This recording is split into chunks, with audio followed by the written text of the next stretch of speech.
Shalom Uvracha, aujourd'hui on a conclu la Sugia de Torquay Dibour avec quelques cas halakha et maaseh. On avait un Shulchan Aruch dans le Siman Taf Petet, c'est Vav, concernant Ilchot Sfirat HaOmer, avec une halakha du Shulchan Aruch très étonnante en disant que quelqu'un qui aurait pensé dans son cœur le bonjour de Sfirat HaOmer, mais qui finalement, quand il a prononcé la bracha, n'a pas dit le bonjour, eh bien dit le Shulchan Aruch, il n'y a pas besoin de se reprendre. Alors c'est étonnant, puisque comment on pourrait considérer comme un comptage ce qu'il a fait alors qu'il a dit le compte qui n'est pas correct, puisqu'il n'a pas dit le bonjour en question. Sur ça, le Mishnah Berurah s'étonne et rapporte donc l'étonnement de tous les Acharonim, et on pourrait expliquer le Shulchan Aruch en faisant une okimta, d'établir, de dire que ce que dit le Shulchan Aruch, c'est quand Torquay Dibour, il s'est repris et il a finalisé et il a dit effectivement le bonjour dans lequel on se trouve dans le cas de Sfirat HaOmer. On a vu la Sheila du Or Letzion sur quelqu'un qui se serait trompé et qui aurait dit Morid Ageshem. Au lieu de dire Morid Atal, Mashevach Morid Ageshem, au lieu de dire Morid Atal, Ma'adin, dans ce cas-là, on dit qu'il faut retourner au début de la bracha.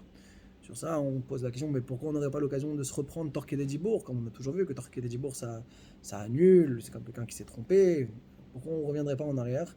Et sur ça, on a eu un chidouche de dire que non, dans ce cas-là, on ne pourra pas le dire dans le cas de la Haskara, parce que c'est une klala. Le fait de demander la pluie en période d'été, ça viendrait peut-être abîmer les récoltes et ainsi de suite, c'est une klala, une malédiction. Donc là, le Torquay Dibour ne fonctionne pas.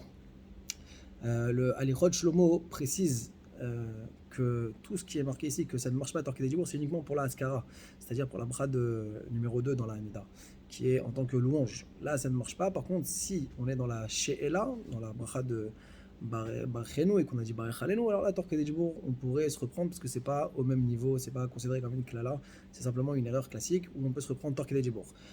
Pour conclure, on a vu la She'ela qui a été posée.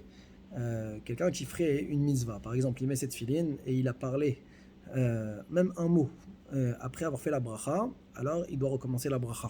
On voit que le dibour il est considéré comme une afsaka, et ça même si c'est un dibour qui est moins que le zman de Torquay des dibour. Et donc la question qui se pose, c'est pourquoi pour quand on met le filine par exemple, on a dit un mot, alors il faut recommencer la bracha, on ne dira pas Torquay des dibour, qu'on peut continuer, on peut faire immédiatement le maaseh de la mitzvah, avec par exemple le cas de Sfirat HaOmer, où quelqu'un il aurait dit on est le 5e jour, alors qu'en fin de compte on était le 4e.